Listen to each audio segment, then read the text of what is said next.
தமிழ்நாட்டை காலூட முடியாது அப்படிங்கிறது எடுத்துக்காட்டா விஜய் அவர்களுடைய சமீபத்தில் இந்த விஷயத்தை பாக்குறீங்களா? பெரியாருக்கு மரியாதை செஞ்ச விஷயத்த பெரியாருக்கு தமிழ்நாட்டில் யார் செய்யல? பிஜேபி வேணா செய்யாம இருக்கும், வேற யார் செய்யல?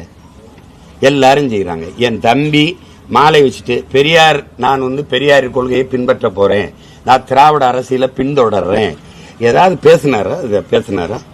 மாலை இடுறதுனா நீங்க உங்களுக்கு ஒரு ஒண்ணு என்ன செய்தி சொல்றதுன்னு தெரியல, ஒன்னே திராவிட அரசியலுக்கு போயிட்டாருன்றேன். நான் என்ன இப்ப என்ன கேட்கிறேன், பெரியார் என்பவர் பொது தலைவரா, பொது அடையாளமா, திராவிட அடையாளமா? மாலைய வச்ச உடனே திராவிட அரசியலுக்கு போயிட்டாராங்கிறீங்க. இப்ப தெரியுதா? பெரியார் தமிழருக்கான அடையாளமோ குறியீடோ, தமிழ் தேசிய இனத்திற்கான அந்த தமிழ் தேசிய அரசியலுக்கான தலைமையோ குறியீடோ இல்ல. நீங்களே சொல்றீங்க. அது அவர் பெரியாருக்கு போயிட்டார், அப்ப திராவிட அரசியலுக்கு வந்துட்டார். அது திராவிட அரசியல், திராவிட அரசியலின் குறியீடு. அதுக்கு முதல் 2 நாளைக்கு முன்னாடி ஒன்று இருந்தது. என்னது? தனித்தமிழ் அடிகளார், மறைமலை அடிகளினுடைய நினைவு வந்துச்சு. தமிழ் தென்றல், அது தனித்தமிழ் அடிகள், இவர் தமிழ் தென்றல் திருவிக்கா, அவருடைய நினைவு வந்துச்சு. அதுக்கு இவ்வளவு பரபரப்போ மரியாதையும் இல்ல. அதுக்கு பிறகு எங்க தாத்தா ரெட்டமலை சீனிவாசன் நினைவு வந்தது, அதுக்கு இவ்வளவு பரபரப்போ மாலை இடுதலோ மரியாதை இல்ல. இது ஏன்னா எங்க அடையாளம் உங்களுக்கு தெரியுதா? இது தமிழ் அடையாளம், தூய தமிழர் அடையாளம். நீ நிராகரிக்கிற, உன்னுடைய திராவிட குறியீட தூக்கி தள்ளுற. அதை ஒரு தடவை என் தம்பி சொல்றாரான்னு பாருங்க. 27 அல்லது அதுக்கப்புறம் கட்சி அக்டோபர் 27 கட்சி ஆரம்பிக்கிறாரு. அதுக்கப்புறம் இல்ல நான் திராவிட அரசியல் பண்றேன். பெரியாருக்கு நாங்க கூட தான் மரியாதை செய்யறோம், பெரியாரோட கோட்பாட்டை எடுக்கிறோம். பெரியார் எங்கள் வழிகாட்டி, அண்ணல் அம்பேத்கர் அறிவாசான், அவர் எங்கள் வழிகாட்டி, மார்க்ஸ் எங்கள் வழிகாட்டி. கோட்பாட்டில் ஒரு வழி இருக்கல தங்கச்சி. மார்க்ஸ் என்னுடைய ஆசானா ஏற்கிறதுக்கும் தலைவனா இருக்கிறதுக்கு வித்தியாசம் இருக்கு. எனக்கு தலைவன் ஜீவானந்தம், சிங்காரவேலர், எங்களுடைய அப்பன் நல்லகண்ணு, இவன் தான் என் தலைவன். நான் எதுக்கு போய் அவரே இருக்கணும்? ஏன்னா தகப்பன் பத்தவனா இருக்கணும், தலைவன் ரத்தவனா இருக்கணும். இது எங்க கோட்பாடு.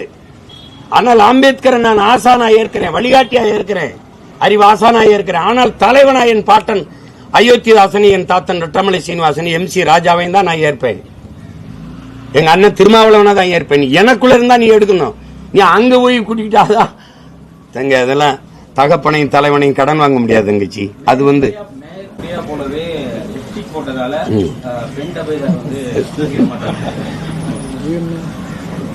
என்ன ஒரு இதுக்கு நான் என்ன சொல்றது? தங்கச்சியை நான் அப்படி எதிர்பார்க்கல, பிரியாவை நான் அப்படி எதிர்பார்க்கல. அது சக மனுஷியோட உரிமை.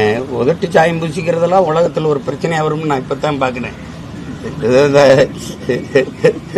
இது ஒரு சாதாரண ஒரு இது. அதுக்கு போய் பணியிட மாற்றம்லாம் செய்வதை முற்போக்காளர்கள் தான் பேசணும், பெண்ணிய உரிமை பேசினவங்க தான் பேசணும். அது தவறு, அதுக்காக செஞ்சிருக்கலாம் தவறு, அதெல்லாம் தவறு.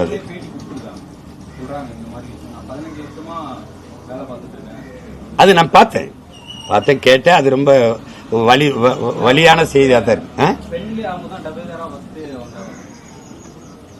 இதுக்கு அண்ணன் என்ன செய்யலாம்னு சொல்லு. வருந்துறேன், அது தவறு, அந்த மாதிரி செஞ்சிடக்கூடாது. தங்கச்சி பிரியாவை நான் அப்படி எதிர்பார்க்கல, அது தப்பு. அதனால அதை தன்னோட பணி செய்யறவங்க நல்லா உடை உடுத்திட்டு வரணும், நல்லா இருக்கணும்னு விரும்பணும். அதுதான் நல்ல தலைமை பண்பு. அது இல்லாம நீ சரியில்லை. அது